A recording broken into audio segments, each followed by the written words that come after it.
Hay que habilitarle el micrófono del doctor Plaza. Está. Ahí me parece que se escucha. Está. Bueno. Muchas gracias por la invitación, la presentación, doctora Tempone, a los amigos de Fiscalía, al doctor Pérez Alsina, al doctor Aguirre Astigueta y al doctor Buchanti, que han preparado esto con gran empeño, a la universidad, al OPAP, al doctor Wilde, y a toda la gente que ha ido participando. Bueno, pongo en duda primero lo de la charla magistral. La verdad que charlas magistrales han sido las de Casaña, Barra, Monti. Lo nuestro va a ser una charla, una exposición de un tema, más viendo que el tema es dominio público y más aún viendo la cantidad de amigos y colegas con una gran experiencia en el derecho administrativo y derecho civil que hay en la sala, con lo cual va a ser un aprendizaje para mí, después de mi charla, poder escucharlos, sus opiniones, las impugnaciones y los puntos de vista que den. Eso creo que enriquece muchísimo cómo vamos armando este pensamiento. Digo armando este pensamiento porque el tema de bienes del Estado es uno de los más conflictivos de la doctrina, de la jurisprudencia, del derecho administrativo. No se ha alcanzado, como dice Casaña, una pacificación en este tema, como sí puede ser en acto, en contrato y aún en responsabilidad del Estado. Quizás en el régimen contencioso y en dominio público es donde siguen diversas posturas, distintas posturas. Verán ustedes que yo hablo de bienes del Estado, no me gusta hablar de dominio del Estado, y a medida que vamos desarrollando la charla, vamos a ver por qué es esto. Spoileando la charla, les anticipo que no estoy de acuerdo en la clasificación o en la legislación del Código Civil, ¿no? Vamos a ver los fundamentos de esto. Y esto también está expresado en aquel libro que perpetré en su momento de Derecho Administrativo de Salta. Bueno, ahí están todos los argumentos. ¿Por qué digo esto? Porque primero las tres tópicas que tenemos que tomar para entender qué son bienes del Estado. Primero, una titularidad estatal o del pueblo, ya vamos a ver las distintas doctrinas. Segundo, una afectación que se realiza de un determinado bien al uso público. Y en tercer lugar, el régimen jurídico que se le aplica, que básicamente es la inalienabilidad, la imprescriptibilidad y la imposibilidad de embargar esos bienes. Con estos tres tópicos es donde nos vamos a mover. Hay tres teorías también para hacer el abordaje de qué es un bien del Estado, o si quieren que simplifiquemos, usar el término dominio público, lo podemos utilizar también. Una que sostiene una doctrina propietarista, ¿no? O sea, hay un derecho de propiedad, hay un derecho real, efectivamente, que posee el Estado. Segundo, hay una potestad jurídica, hay una potestad del Estado sobre el dominio público que le da el título de intervención, le posibilita la intervención. Esta es la doctrina que sostiene Vilar Palace, básicamente desde España. Y en tercer lugar, una doctrina de los alemanes, que la recepta Parejo Alfonso, que se refiere a una relación jurídica. ¿Cómo sería esto la relación jurídica? Bueno, a partir del deber de la administración de realizar determinadas prestaciones, se faculta a la administración a poseer bienes del Estado, teniendo en cuenta la función administrativa, ¿no? En un punto, si hilamos fino, casi todo el derecho administrativo se define en cuanto a la función administrativa. Cuando se despliega una función administrativa, en consecuencia se establece un procedimiento y en consecuencia hay una finalidad del Estado. Esta función administrativa, que es aquella actividad, recordemos, ya sea básicamente la doctrina de Barra, toda la actividad directa, inmediata, permanente, que realiza órganos establecidos constitucionalmente a partir de un determinado procedimiento. Entonces, esa función administrativa es la que faculta, autoriza a tener bienes por parte del Estado. Si hacemos un breve excurso histórico para ver desde dónde nos viene esa idea de la clasificación del Código Civil, que establece los bienes de dominio público, los bienes de dominio privado, bueno, empieza con el Código de Napoleón, ¿no? El Código de Napoleón, allá por 1804, establece el primer antecedente de esto, de allí lo recepta Vélez, a partir de la doctrina, Proudhon escribe en 1833 un tratado de 5 tomos sobre el dominio público, y después, posteriormente, Duguit realiza una crítica de esta categorización, ya allá por la segunda mitad del siglo XIX, hablando de que lo que se hace es establecer niveles de bienes del Estado, al hablar de dominio público y dominio privado.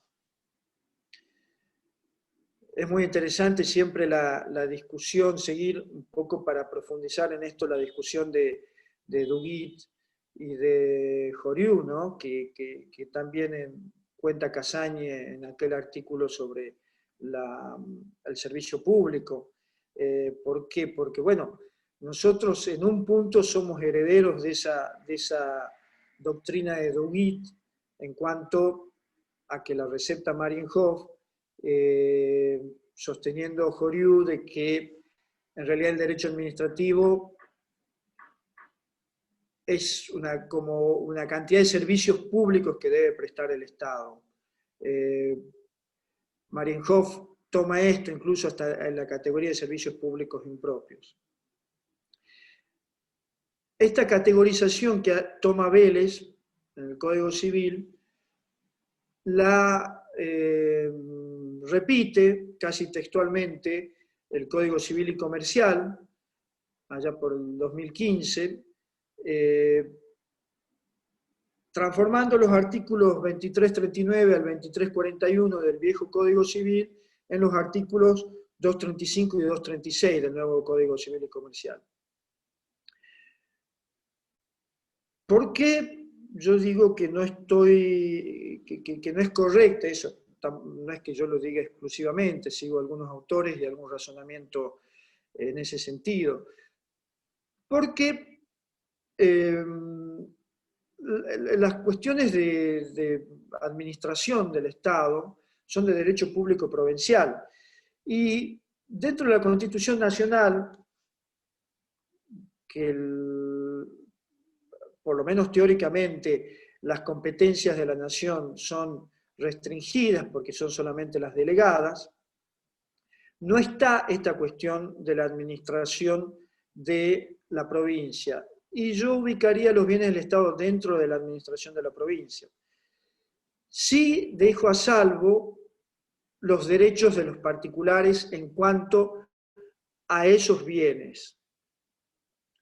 Entonces, si nosotros vamos al artículo 127 de la Constitución Nacional, en el inciso 12 sí habla de legislar sobre las tierras públicas.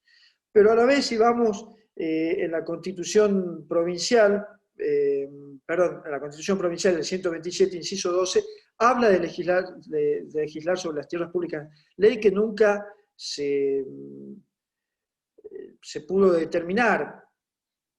Hará unos 4 o 5 años, el doctor Simón se va a acordar muy bien seguro, el senador Urtubey, Rodolfo Urtubey, había hecho un proyecto de regulación de los bienes del Estado. Desgraciadamente esto nunca pudo tratarse en la legislatura y hubiera sido un gran avance.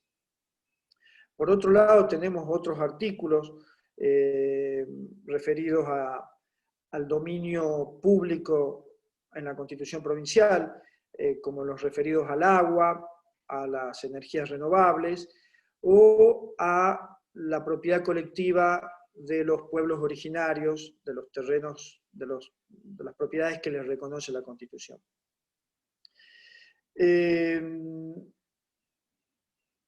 Entonces, esto que yo sostengo es que la provincia es la que debe legislar sobre sus bienes públicos, y no una norma de carácter civil, de fondo, de carácter federal. Si bien el viejo Código Civil en su momento fue muy importante para extraer de allí doctrina respecto del derecho administrativo, pensemos en cuanto al acto administrativo, pensemos en el régimen de responsabilidad del Estado, en los mismos contratos. También ha querido establecer el régimen de dominio público. Casani sostiene que esto es adecuado porque si no sería muy anárquico permitir a las provincias que hagan su propia normativa sobre el tema. Bueno, no considero que esto sea así, sino cualquier disposición de gobierno provincial sería anárquica. Esto no puede ser sostenible. Y donde cierro, pongo un paréntesis aquí para ir a la explicación de cuál sería la importancia, cuál sería la posibilidad normativa de la provincia. Tenemos que tener tener en cuenta cuatro elementos para entender qué es un bien del Estado. Esto lo describe muy bien Marienhof, que lo toma del doctrinario francés Balbé, que escribe hacia fines del siglo XIX. Está el elemento subjetivo, el elemento objetivo, el elemento normativo y el elemento teleológico. En la conjunción de estos cuatro elementos estamos ante un bien de dominio público. El elemento subjetivo es que haya una titularidad estatal. El bien tiene un titular. Generalmente pensamos en bienes inmuebles, también pueden ser bienes inmuebles, muebles, como ya vamos a ver dentro de un rato. Hay un titular del Estado, que es el Estado, que puede ser nacional, provincial o municipal. Esto afortunadamente el nuevo Código Civil lo determina específicamente. El elemento objetivo son cuáles bienes pueden ser incluidos. Como habíamos dicho recién, básicamente son los bienes inmuebles, pero también hay un gran movimiento de bienes muebles, otras clasificaciones, bienes naturales, bienes artificiales, bienes intangibles, ¿no? Bienes que, por ejemplo, leí el otro día, observaba un ejemplo, las reservas del Banco Central, ¿no? Son bienes del Estado. Y el objetivo teleológico, el elemento teleológico, que es que tengan una función administrativa, o sea, que estén disponibles para el uso y goce de la población. Este creo que es el elemento determinante. Allí radica la fundamentación y la finalidad de un bien del Estado. Es decir, si un bien del Estado no está disponible para el uso y goce del pueblo, no tiene sentido que lo tenga. Allí sí va a tener una importancia, como vamos a ver, esta diferenciación de los bienes de dominio público y los bienes de dominio privado. Y como último elemento, el elemento normativo. Tiene que haber una afectación específica. Si no, no se entiende por qué hay bienes del Estado, bienes que ingresan al patrimonio del Estado. Bueno, porque hay una afectación. El Código Civil realiza una afectación, ¿no? Genérica, casuística, lo cual no es la mejor forma de normativizar porque siempre queda algún elemento afuera. Y también la afectación puede ser por la incorporación de un determinado bien posteriormente. Léase una compra que realiza el Estado de un determinado bien inmueble, un campo, una expropiación, ¿no? Hay un título, hay una ley que toma del sector privado y lo hace ingresar al patrimonio. Entonces, fíjense cómo ese es el verdadero estándar delimitador de cuándo hay un bien del Estado. ¿Y por qué hago esta diferenciación? No por un mero sentido académico o práctico, sino porque los bienes del Estado, de la provincia de Salta, ¿de dónde surgen? ¿Cuál es el título que tienen originario? No podemos hablar del Código Civil. Digamos, el Código Civil no da un título a las provincias respecto de sus inmuebles. Si ustedes tienen en cuenta, esto es discutible, pero por lo menos hace como 20 años cuando yo era asesor jurídico de bienes del Estado, que ahora se llama Dirección de Bienes del Estado, en ese momento se llamaba Fondo, yo les puedo asegurar que entre un 50 y 60% del territorio provincial es de dominio público. Son tierras de dominio público o dominio privado, ya vamos a ver. Incluso está la curiosidad de que muchos terrenos, de esto es lo que mencionamos, aún al día de la fecha son una merced real. Suena gracioso, pero son de propiedad del rey. Porque no están inscriptos en el título origen merced real. Toda la zona de los valles calchaquíes todavía está allí. Y esto tiene una explicación muy, muy importante. Nuestro régimen jurídico, en sus orígenes en la colonia, todos los terrenos de la colonización eran del rey y en algunos casos les daba una concesión a los privados y esto que es muy, muy elemental, sí tiene en cambio un origen que es muy importante para nosotros, que es el uso público del agua, porque en esos momentos para favorecer o para seducir a los eventuales pobladores de nuestro continente, el rey establecía que el agua era de uso público, ni siquiera era de propiedad del rey. De allí viene el origen de estas concepciones.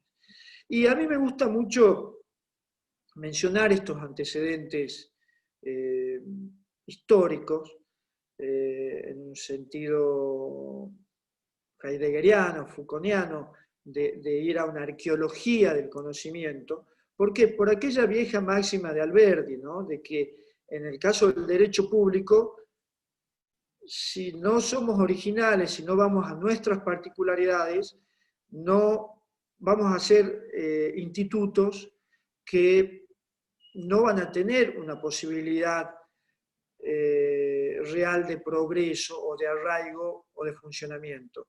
Y hay varios de estos ejemplos de frivolidades jurídicas, de traer institutos de afuera que no tienen una verdadera raíz en nuestro derecho patrio. Entonces, es importante ir ahí al origen de todo esto. Recomponiendo entonces este concepto, la clasificación que realiza el Código Civil es correcta para los bienes del Estado a nivel federal. Yo pongo un cuestionamiento qué pasa a nivel estadual, a nivel de la provincia, porque incluso si uno ve la mayor doctrina que se ha desarrollado respecto de esos bienes, por ejemplo, los puertos, las playas, etcétera, el mar territorial, no tiene mucho sentido en nuestro caso. Es correcto entonces, a mi punto de vista, tener el valor moral de lo que dice el Código Civil, moral en cuanto al deber ser, no contenido ético, es orientativo, es una buena teoría, es una buena clasificación, pero no creo que tenga un sentido práctico para nuestro caso. Y esto es importante porque, según el autor que leamos, también es la doctrina que vamos a aplicar. Es, por ejemplo, algo similar de lo que pasa con la Ley de Procedimientos Administrativos de Salta. La mayoría de la jurisprudencia provincial cita a Marienhof. Y la ley salteña es tomada de Gordillo, de Mendoza, que es un modelo totalmente distinto del de Marienhof de la ley nacional. Entonces las citas que hace la Corte local, la verdad que no son adecuadas a la normativa que se está aplicando, sino que las citas deberían ser mayormente de Gordillo. Esto lo estudiamos mucho en la facultad.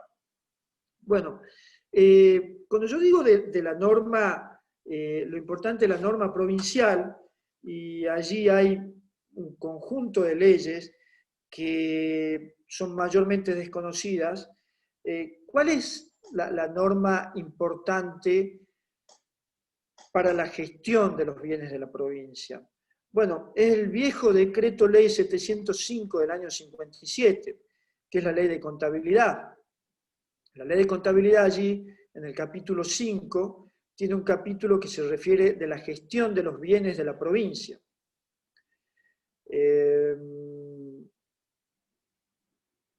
Desafortunadamente, esta ley es complementada por un decreto 7655 del año 72, que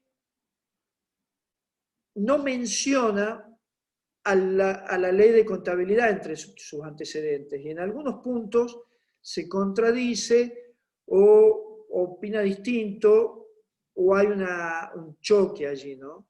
Y por ejemplo, el decreto 7655 del año 72 es el que se aplica actualmente en la concesión de todos los comodatos que realiza la provincia, con los posteriores decretos que la actualizan. Se los menciono porque esto difícilmente lo encuentran en algún lado.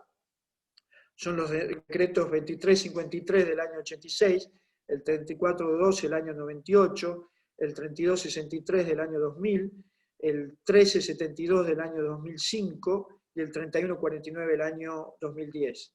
Estos decretos son los que dan el marco jurídico para la concesión de comodatos del Estado provincial a los particulares.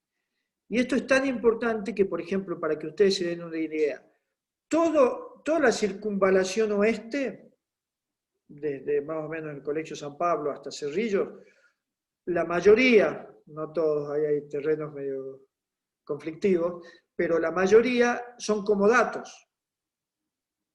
Todos esos de Gimnasia, la agrupación Gaucho de Güemes, creo que hay una transferencia de titularidad. Pero la mayoría de allí son comodatos, y es importante ver cómo están regulados. Y es impresionante la cantidad de casas deshabitadas que hay en la ciudad y en los municipios del interior que la provincia concede en comodato a asociaciones civiles. Entonces es una normativa que es fundamental entenderla. Esta surge, como les digo, del decreto 7655, el artículo 22, modificado por estos decretos. Pero la norma de fondo a nivel provincial es la 705 del año 57. Allí se establece, hay un artículo fundamental, que es el 56, que dice textualmente: los bienes inmuebles de la provincia no podrán enajenarse ni gravarse en forma alguna sin expresa disposición de una ley, que al mismo tiempo deberá indicar el destino de su producido, en cuyo defecto pasará a integrar el conjunto de recursos aplicados a la financiación general del presupuesto. Se necesita una ley. ¿Por qué hago gran hincapié en esto?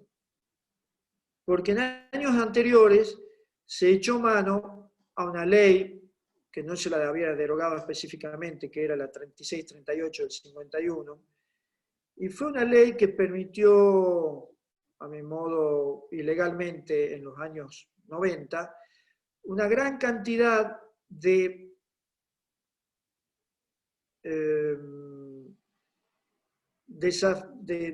usos de la tierra pública sin disposición de ley para hacer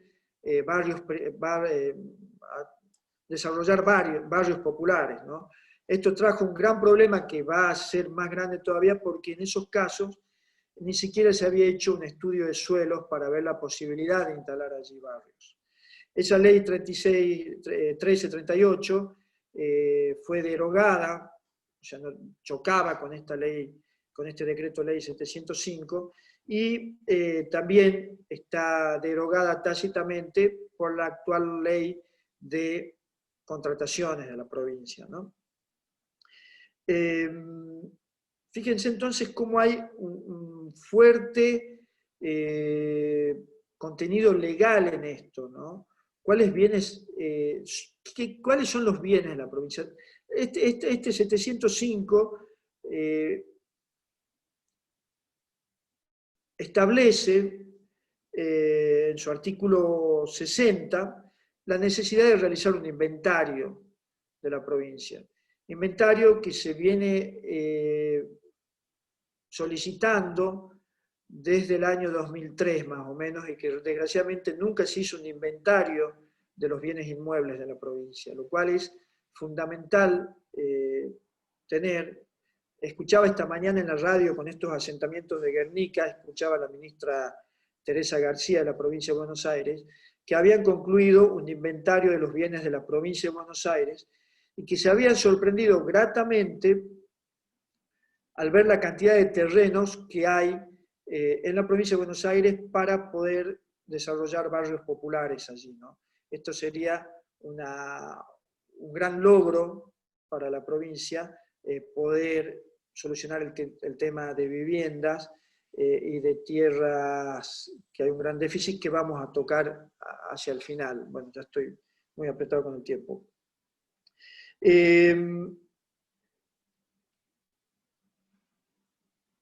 Vuelvo a los elementos que considero central para determinar cuándo hay un bien del Estado. El elemento subjetivo, ya habíamos hablado de la titularidad, el elemento objetivo, qué bienes pueden ser, y la afectación. La afectación es clave para entender esto. Yo siempre en la facultad les pongo a los alumnos un ejemplo absurdo, pero sabemos que los ejemplos absurdos sirven al punto de vista académico para entender mejor. La pregunta provocativa a los alumnos que están a las 8 de la noche, un viernes, escuchando a alguien que les habla ahí de derecho administrativo es: a ver, ¿puedo vender la Plaza 9 de Julio si el día de mañana, no sé, el gobierno suizo me hace una oferta? No sé, el presupuesto provincial debe andar por los 90.000 millones de pesos. ¿Una oferta similar a ese presupuesto? ¿Puedo hacerlo? ¿O puedo el Parque San Martín? Bueno, el ejemplo es totalmente absurdo y esperemos que, o sea, no es la idea que nunca ocurra esto. Pero se podría hacer perfectamente si hay una desafectación del bien, ¿no? Porque ¿cuál es la forma de ingresar al patrimonio del Estado? ¿Cuál es un bien del Estado? Cuando hay una afectación, yo lo afecto o la desafecto. Para que se dé una idea, en el interior no ocurre en la ciudad capital, pero en muchos municipios se desafectan calles. Hay calles que se desafectan al uso público y se las vende, el municipio las vende. Yo conozco casos en San Lorenzo, muy cuestionable en San Lorenzo, tuvo juicios de por medio, y en Güemes conozco que eso no hubo ningún problema porque hubo una desafectación. Y un ejemplo tan absurdo como el que digo de la Plaza 9 de Julio del Parque, obviamente pasaría por un tamiz político de una consulta popular, etc. Pero fíjense entonces cómo el elemento clave es la afectación o la desafectación del bien. Vean cómo entonces se va armando el rompecabezas este de cuestionar que el Código Civil tenga categorías que no hacen al derecho público provincial, sino que el derecho público provincial establece sus propias categorías que son plenamente realizables y que otorgan seguridad jurídica y que tienen los elementos suficientes. El cuarto, bueno, el elemento finalista, el elemento normativo, perdón, es cuál es el régimen jurídico aplicable. Entonces, vemos que cada afectación va a tener su régimen jurídico específico. Y en esto yo quiero hacer un paralelismo con las discusiones de derecho administrativo, de servicio público o de contrato administrativo. Tenemos más fresca la de contrato administrativo porque Casaña la llevó hace poco adelante, respecto de la inutilidad o peligrosidad de la teoría de la sustantividad en cuanto a lo genérico que puede ser una aplicación de un régimen exorbitante en cuanto al régimen jurídico. ¿Podemos aplicar el régimen jurídico de un determinado bien a otro bien público o cada uno tiene el propio? Las características centrales del régimen jurídico son la no me sale la palabra, la imposibilidad de venderlo, inenajebilidad. Está establecido en nuestro régimen en el artículo que les acabo de mencionar, el 56 de la Ley de Contabilidad. ¿Por qué? Porque allí dice específicamente, no podrá enajenarse ni gravarse en forma alguna sin expresa disposición de una ley. Ese es el artículo que habla de la imposibilidad. Si la desafecto por una ley, la puedo vender. Y allí sí tiene sentido el dominio privado. Porque el dominio privado, las grandes extensiones que tiene Salta, ¿las puede vender? Sí, las puede vender. De hecho, puede ser una de las posibilidades de superar nuestra crisis económica, la venta de las tierras públicas o la posibilidad que estén incluidas dentro de una política de fomento. La imposibilidad de embargarlos, que es otra característica del régimen jurídico, la inembargabilidad, surge básicamente en nuestro sistema jurídico del artículo 5 de la Constitución Provincial, ¿no? Que dice expresamente, los embargos no pueden recaer sobre bienes afectados a los fines asistenciales, ni exceder el 25% de sus recursos públicos.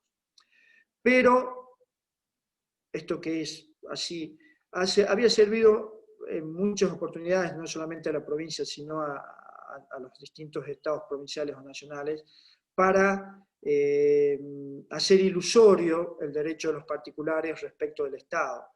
Y está aquella ley 25973 a nivel nacional que se fueron tomando todas las provincias en los sucesivos leyes de presupuesto, para sostener que no se podía avanzar sobre el Estado embargando, sino que las deudas, las acreencias por juicios que hubiera contra el Estado debían ser incluidos en el presupuesto del año siguiente.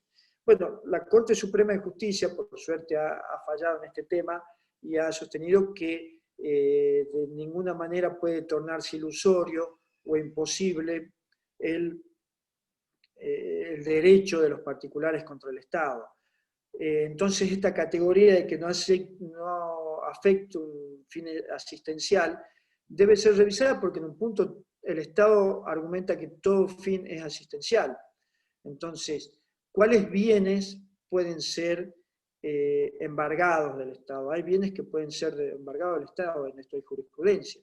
Entonces, no es tan cerrado. El Estado se supone solvente siempre, bueno, pero si va a pagar dentro de 5 años, cuando las leyes de presupuesto nos vayan determinando, torna ilusorio el derecho de los particulares. La imprescriptibilidad, que es el otro carácter fundamental para entender el régimen jurídico, es un elemento importante y realmente es así respecto, aquí sí también tiene importancia la categoría de dominio público, porque son imprescriptibles los bienes de dominio público, no así los bienes de dominio privado. Permanentemente son todos actores jurídicos, ven los bienes que se prescriben la ususcapión, ¿no?, contra el Estado. Incluso esto ha dado lugar a muchos negociados desde la Dirección General de Inmuebles respecto a una cantidad de tierras que han pasado al dominio privado, puesto que allí hay un problema muy difícil de solución, que es que dentro del organigrama del Estado provincial, donde tenemos la Secretaría de Tierras y Bienes del Estado como el órgano con jurisdicción, y debajo de ellas la Subsecretaría de Regularización Dominial, la Dirección de Bienes del Estado y la Dirección de Inmuebles, en cabeza de la Dirección de Inmuebles está la Policía de los Bienes del Estado. Pero la Dirección de Inmuebles no ejerce esta Policía de Bienes del Estado. Es decir, de los bienes privados, de los campos, de las fincas que hay en el interior. Nadie está cuidando esos bienes del Estado. Por suerte hay una jurisprudencia nacional, receptada por la provincia también, que es un acto posesorio, ¿no?, para empezar la prescripción 20-añal.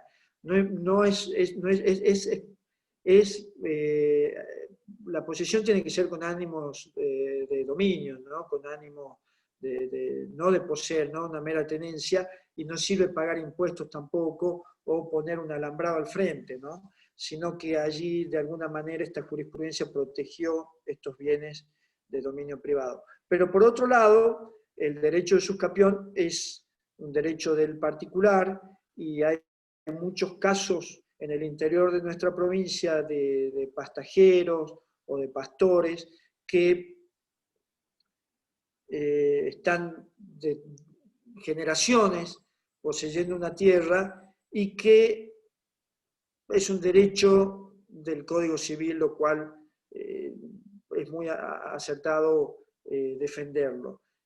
Porque además hay un elemento importante. El bien, la tierra, debe estar en función social, ¿no? Esto ahora puede escandalizar a alguien, pero lo dice la Constitución de Salta, ¿no?, la función social de la propiedad. Entonces, si está sin uso público, bueno, esto no sirve a nadie. Y allí me da el pie para avanzar sobre el otro punto importante del dominio público, que es los usos del dominio público, porque ese es el otro elemento determinante. Habíamos dicho que la titularidad estatal era uno de los tópicos, la afectación para un uso público, y el tercero, el régimen jurídico que se le aplicaba. Los usos la gestión del Estado implica lo que es la administración, la organización, el mantenimiento, la guarda de todos esos bienes. Y el uso público del Estado puede ser de distintos tipos, puede ser un uso público común, usos públicos particulares, especiales. El caso interesantísimo y desgraciadamente no resuelto todavía de los pueblos originarios, el nuevo derecho real de superficie, que es una posibilidad inmensa para tornar productivas muchas tierras, la cuestión del derecho del agua, que vamos a ver aunque sea rápidamente, la usurpación misma, dice Marienhof, que es un uso de la tierra. Vamos por los primeros mencionados, los usos públicos comunes. Bueno, son los derechos que tenemos la comunidad, el pueblo, de usar los bienes del Estado comunes, entiéndase las calles, las plazas, los parques, los bienes de dominio público, y no está mayormente reglamentado, salvo normas de tránsito. Sí quiero hacer una breve mención a el derecho de tránsito en las calles públicas, ¿no?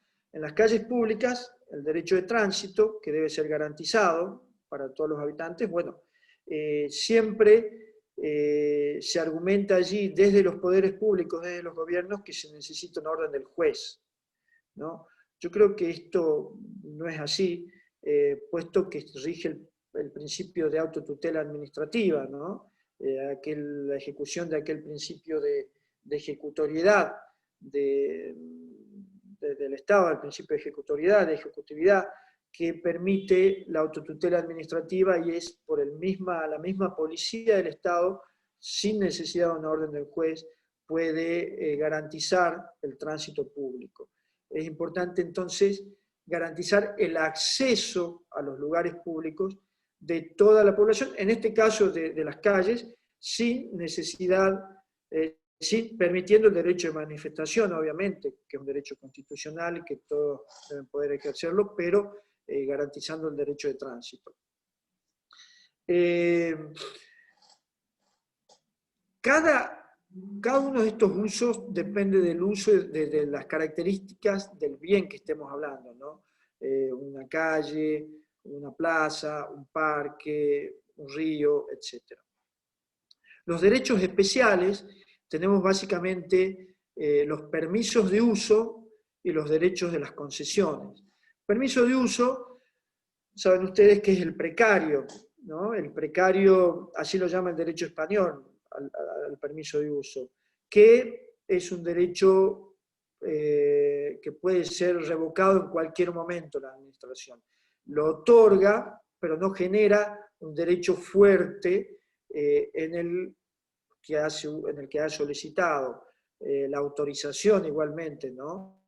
Los permisos, incluso los que se conceden, tanto de la municipalidad o del gobierno de la provincia, se menciona que pueden ser revocados en cualquier momento sin necesidad de plazo previo o indemnización.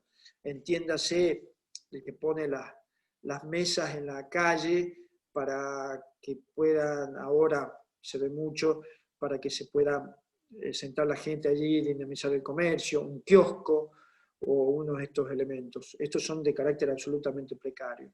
Las licencias y las concesiones, que no hay autores que la diferencian, pero en realidad de fondo son los mismos, y es el régimen jurídico el que establece los derechos de los particulares que reciben esa concesión o licencia para llevar adelante, pongamos el caso, concesiones de servicio público, donde muchas veces están también concesiones del uso de los bienes públicos. Generalmente estas concesiones tienen, pensemos en el régimen eléctrico, en el de agua, en el de gas, de distribución, ¿no? Todos tienen las redes por las que llega el agua, el gas, la electricidad a nuestras casas, y todos esos son bienes de dominio público, los cuales tienen mucha desinversión, y los cuales se le exige por contrato a estas concesionarias que amplíen el universo de prestación.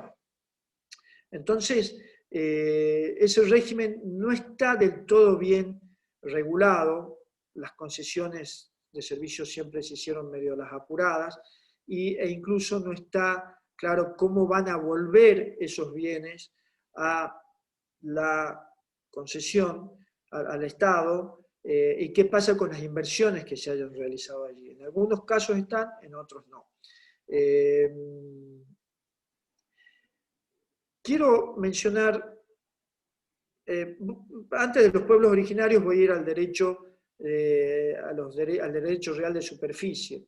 El derecho real de superficie es una herramienta interesantísima que tenemos a partir de la reforma del Código Civil, el nuevo Código Civil, que antes no lo permitía y ahora sí lo permite, está en el libro de los derechos reales, en el libro 4, título 7, artículo 21.14. ¿Y qué implica esto a grandes rasgos? ¿No? Que se puede dar una concesión, se puede haber un derecho real sobre la superficie del inmueble sin que eso afecte la propiedad del inmueble. Puedo ser propietario del inmueble y dar una concesión al derecho de superficie. Esto había existido en el derecho patrio, ¿no? En la época de Rivadavia, después en el Código Civil se prohibió esto, y a partir de cierta normativa en los años 90 en Francia, el código francés del 94, sobre el dominio público, establece esta propiedad porque se empezó a hablar como posibilidad muy importante de inversiones. Es una herramienta increíble que tenemos que no la hemos utilizado para nada. Y creo que en estos momentos puede ser muy útil. ¿Y por qué la quise mencionar antes de los derechos de los pueblos originarios? No soy un especialista y con cierto atrevimiento me meto en el tema, pero al importantísimo derecho de los pueblos originarios, del artículo 75, inciso 17 de la Constitución Nacional, y exacta redacción en la Constitución Provincial de la posesión y propiedad comunitaria, ¿no? Habla de esta categoría de propiedad comunitaria, es una categoría distinta, no es el uso y goce del común, es una propiedad comunitaria porque así surge de la tradición de los pueblos originarios, ¿no? De la idea de la propiedad comunitaria, de las tierras que ocupan,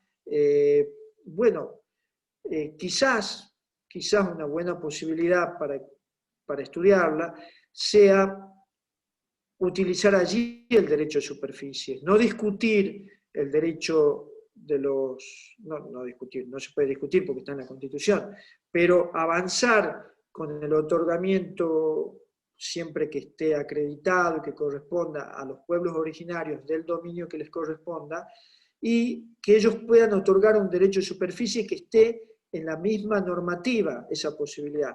¿En qué estoy pensando?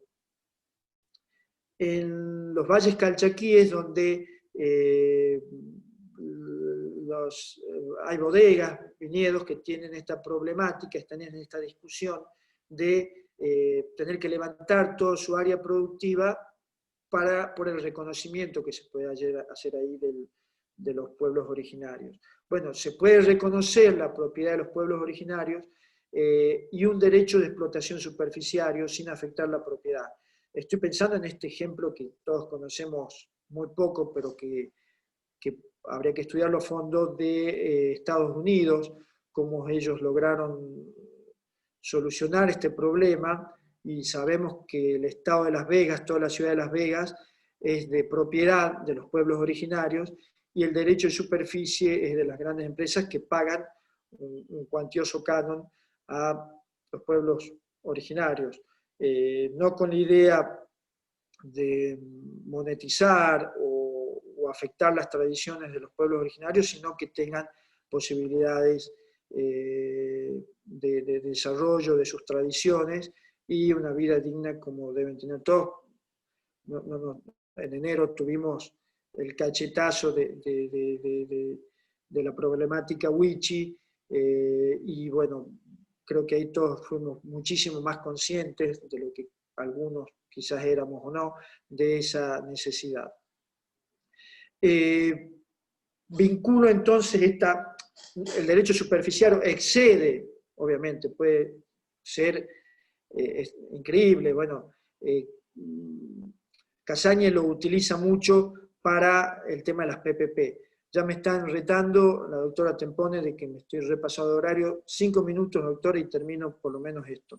El derecho del agua, que lo reconoce la Constitución, el artículo 83, ¿no?, que es de dominio público, la Constitución provincial, y Salta tiene uno de los regímenes más exitosos, extraordinarios y ejemplares en la nación de el uso del agua pública, porque están establecidos los consorcios de riego y la asociación de los consorcios de riego.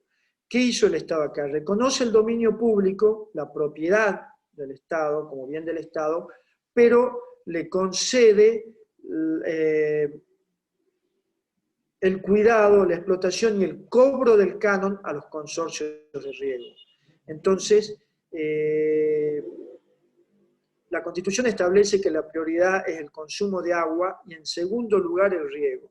Bueno, en este cuidado del consumo de agua, que nosotros tomamos el modelo mendocino por ser tierra con poca humedad y con poco riego, y necesitamos cuidar muchísimo el agua, bueno, esta posibilidad de cuidar para el consumo y potenciar el riego para aumentar áreas productivas es sumamente importante, y yo les recomiendo, si tienen interés, también hay un trabajo que publicó ahora de mi autoría la Academia de Córdoba, que explica todo el funcionamiento de los canales de riego, las asociaciones de riego, las asociaciones de los consorcios, y una figura extraordinaria el derecho administrativo salteño, ¿no? Muy, muy bueno.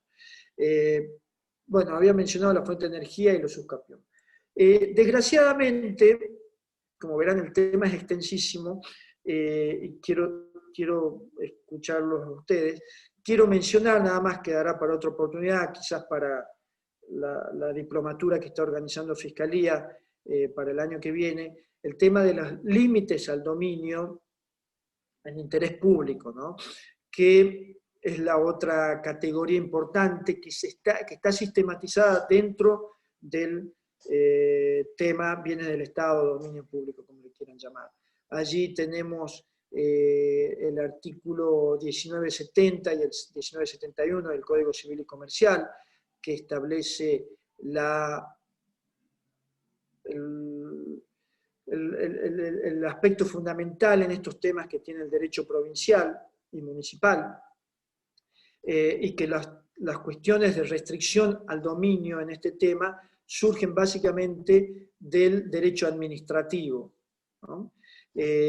Para enumerar nada más las meras restricciones, las servidumbres, la expropiación, que tanto actualidad tienen, no son temas conflictivos, sino creo de malas gestiones de gobierno.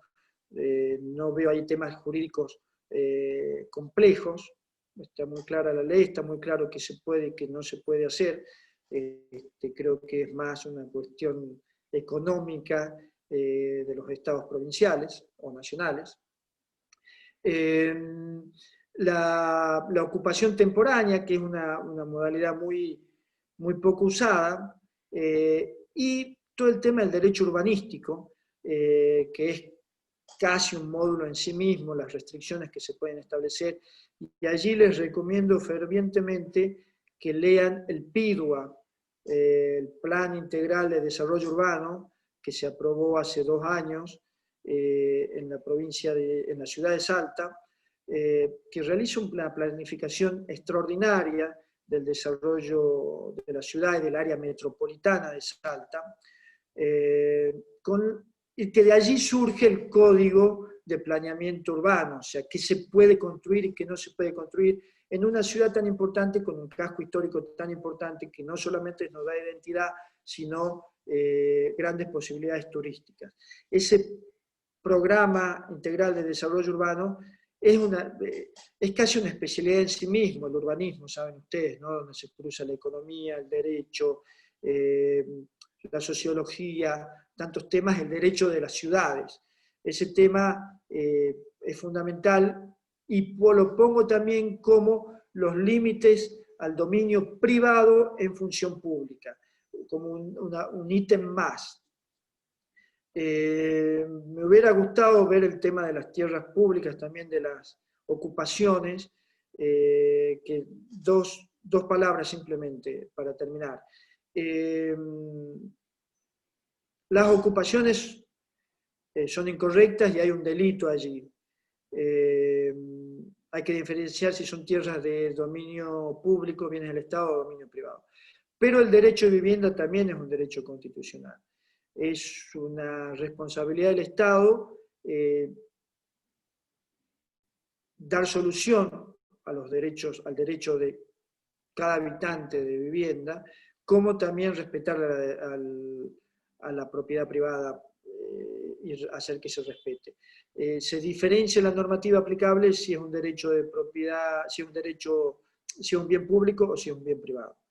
He ido a las corridas, son muchísimos temas. Si alguien necesita una recomendación de bibliografía, creo que lo más, porque generalmente los tratados no ven el tema de dominio público. Sí hay un muy buen libro del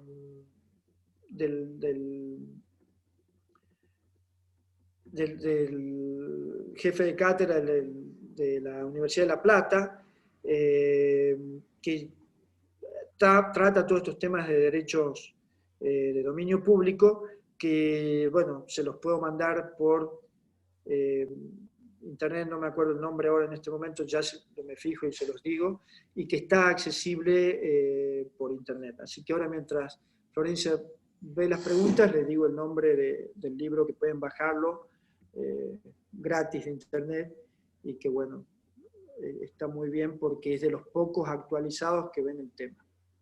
Gracias.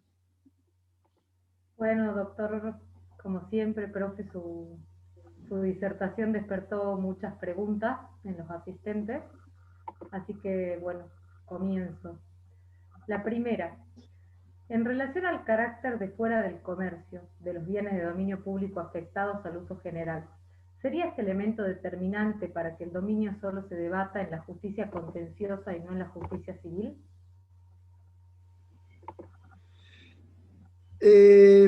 Ese tema de jurisdicción es muy interesante porque yo en ese punto voy por el lado de la defensa de los derechos de los particulares. Prefiero ponerme de ese lado en cuanto a que un posible derecho de suscapir o de cualquier otra restricción que se realice va por la protección del derecho de civil, el derecho de fondo. Digo, porque circunstancialmente podemos estar en el Estado o no, pero siempre vamos a ser particulares. Y ese es el concepto ese de libertad, es el que debemos defender a fondo, así que no me disgusta que vaya a la justicia civil. A mí me parece muy interesante que vayan allí. Perfecto, doctor, muchas gracias. ¿Sería una solución el inventario de muebles en Salta, visto el déficit habitacional? ¿Cuáles serían las medidas estructurales?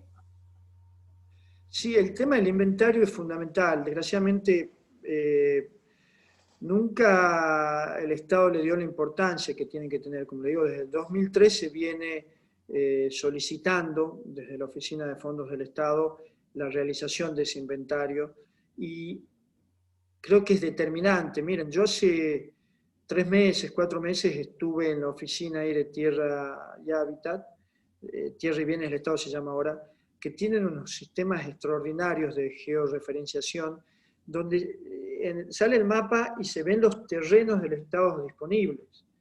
Este plan que lanzó el gobierno provincial hace poco, de mi lote, tomó varios de esos, pero hay una cantidad de terrenos que es una importante solución para para el déficit habitacional. Sí, por supuesto que después hay que haber fondos para el desarrollo de las viviendas. En el mismo sentido... En la provincia, esta mañana le escuché a la ministra de Gobierno de la provincia de Buenos Aires, los sorprendidos que estaban ellos al haber concluido un inventario de bienes del Estado que no se hacía hace 100 años, y las posibilidades que tenían de dar solución al tema habitacional y evitar este tema tan conflictivo de las ocupaciones.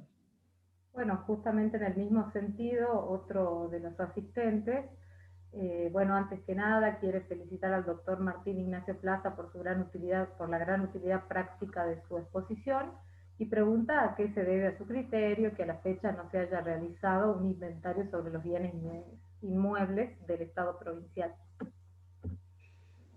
Miren, yo creo que aquella vieja frase de lo urgente quita tiempo a lo importante puede haber privado en la cabeza de los gobernantes, ¿no? De decir, bueno, la urgencia de esto, la urgencia de lo otro, y lo importante que puede ser saber qué tierras públicas hay, porque tenemos las herramientas para disponer de todo esto, ¿no? Y solucionar temas importantes. Ahora, yo creo que esta necesidad extrema a la que nos vemos sometidos va a hacer que se le dé más importancia a esto. Y creo en esto, como les vuelvo a decir, esto que escuché en la radio de la provincia de Buenos Aires, que se va a conocer por todos lados, que terminaron un inventario y se sorprendieron. Pensemos en el siglo XIX, un periodo histórico en el que mayormente no coincido en las políticas públicas, pero que los hombres públicos de ese momento hicieron políticas brillantes con las tierras del Estado, algunos negociados, pero también desarrollaron las ciudades, los ferrocarriles, etcétera, con lo único que tenían, que era la propiedad pública. No había financiamiento, hoy en día estamos más o menos en la misma situación. Entonces la pregunta es, si tenemos tanta tierra pública, ¿cuál es el fundamento, como habíamos dicho al comienzo de las teorías estas que explicamos? ¿Cuál es el fundamento que haya una tierra pública? Que haya un uso y goce del mismo por el pueblo. No es una necesidad constitucional o una necesidad del Estado tener tierra pública. No es como el derecho privado de los particulares, que necesita ser respetado totalmente porque son nuestros derechos particulares.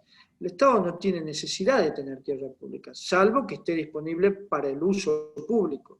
Ahora, si no está disponible para el uso público, ¿para qué tenemos todas esas tierras? Muchas gracias, doctor. La siguiente, el dominio eminente determina de manera automática que la afectación que debe darse a esa categoría de bienes sea al uso público, o sin afectación concreta puede considerarse del dominio privado del Estado y en consecuencia prescriptible por los particulares. Claro, lo que pasa es que yo vuelvo a insistir que esas categorías son categorías que vienen del régimen civil, y lo que importa realmente es la afectación y el régimen jurídico. ¿A qué me refiero? La Plaza 9 de Julio nadie va a ir a ejercer derechos de usufructuar. El Parque San Martín, le estoy poniendo ejemplos absurdos, una ruta tampoco. Sí van a utilizar los derechos de usufructuar en los lugares donde no hay un uso y goce de esas tierras. Y que entonces el que está allí sea correcto, como lo da el Código Civil, el derecho a usufructuar. No sé si vieron la ruta de Castellanos, desde el Quirquincho hasta Castellanos.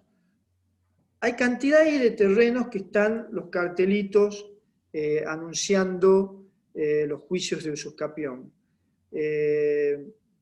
Bueno, allí ¿es correcto, no es correcto? ¿Qué régimen se aplica? Bueno, es clarísimo que la usucapión es un derecho civil y está bueno, y Marienhof incluso lo ubica como una de las posibilidades de uso y goce, el que se instala allí y tiene su pastoreo, o en el interior sus cabras, o lo que fuera, y lo tiene de tiempo inmemorial, desde generaciones, de hace 50 años, bueno, está esa tierra en utilidad. Ahora, la tierra, esas categorías jurídicas del Código Civil no tienen mucha utilidad si uno va al régimen salteño. Seguimos. Le voy a leer dos que están bastante vinculadas. Las reservas naturales se pueden desafectar, se pueden vender. ¿Conoce antecedentes de superficie forestal? En el mismo sentido que decía la Plaza 9 de Julio, ¿por qué no se podría desafectar? Sería una locura. ¿Quién desafectaría políticamente una reserva natural? Creo que lo lincharían al día siguiente. Sería una locura, pero jurídicamente no hay una imposibilidad si se trata por ley. Les vuelvo a poner un ejemplo ridículo.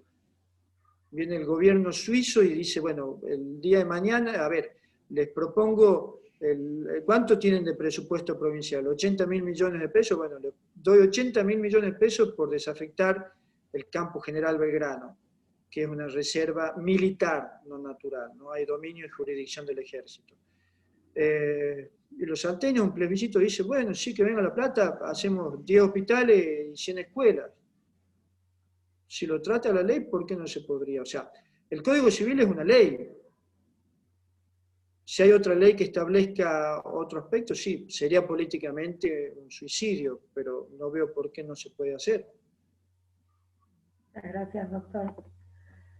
¿Qué opina el doctor Plaza del proyecto de venta de terrenos de dominio público en Costanera Norte que pretende llevar a cabo el gobierno porteño para la construcción de 10 edificios de un barrio náutico frente al Río de la Plata?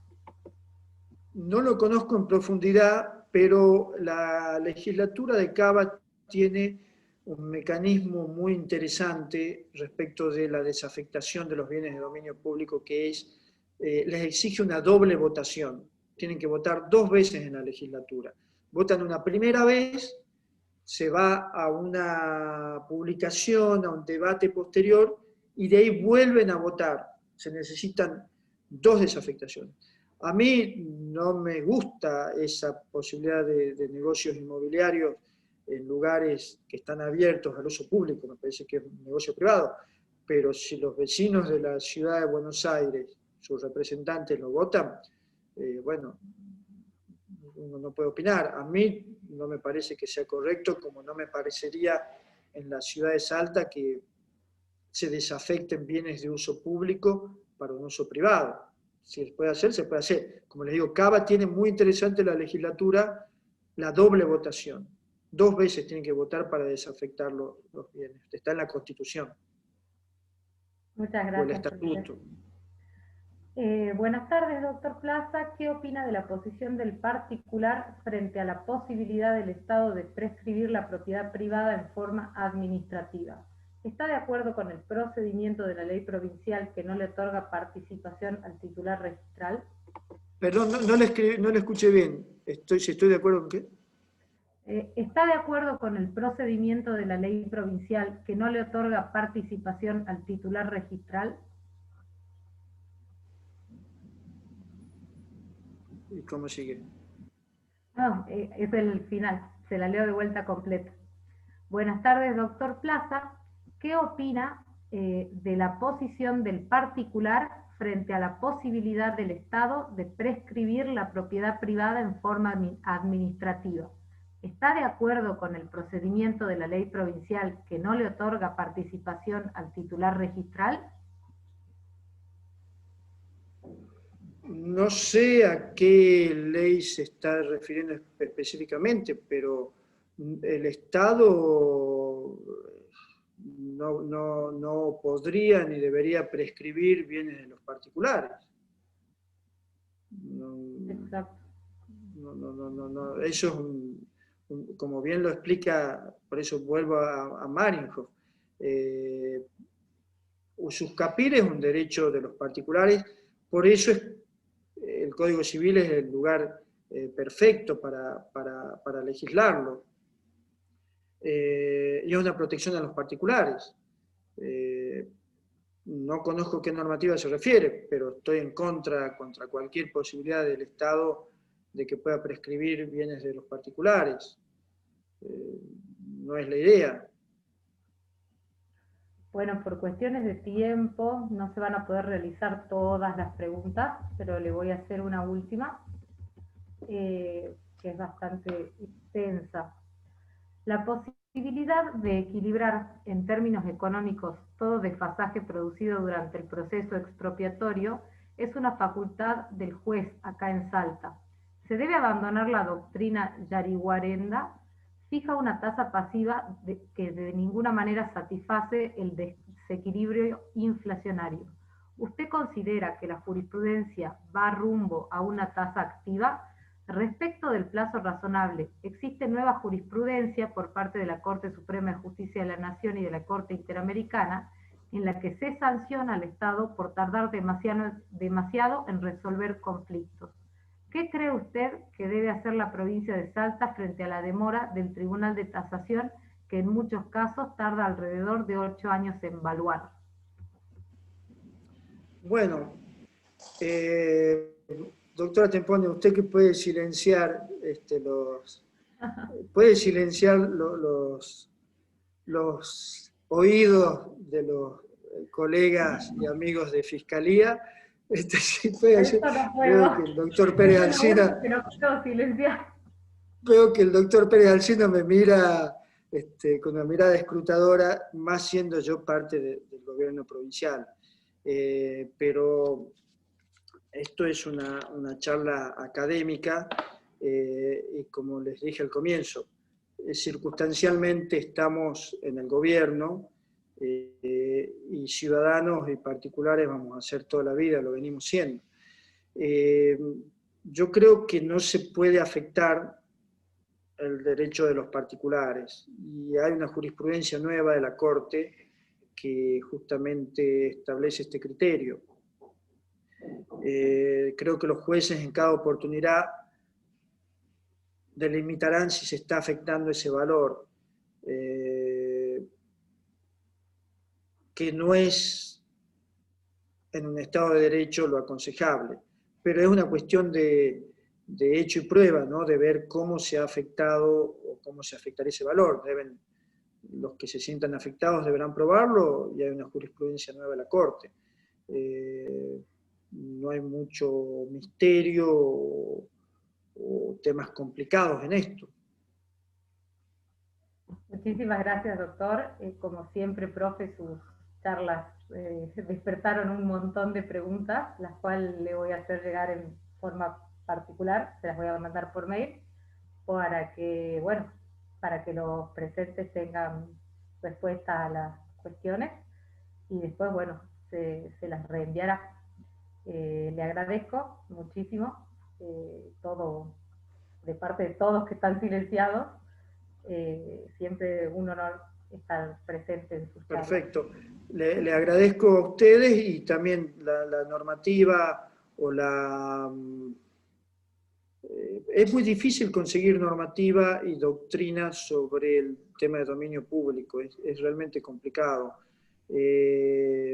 Lo que se pudiera poner a disposición a través de Fiscalía o del OPAP está, me acordé el libro del nombre, Botassi es el titular de la cátedra en La Plata, tiene un libro bastante interesante con la normativa nueva del Código Civil, que está accesible en forma gratuita por internet. Creo que eso es muy interesante, más allá de los clásicos que también están accesibles en internet, Marienhof y Gordillo, ¿no?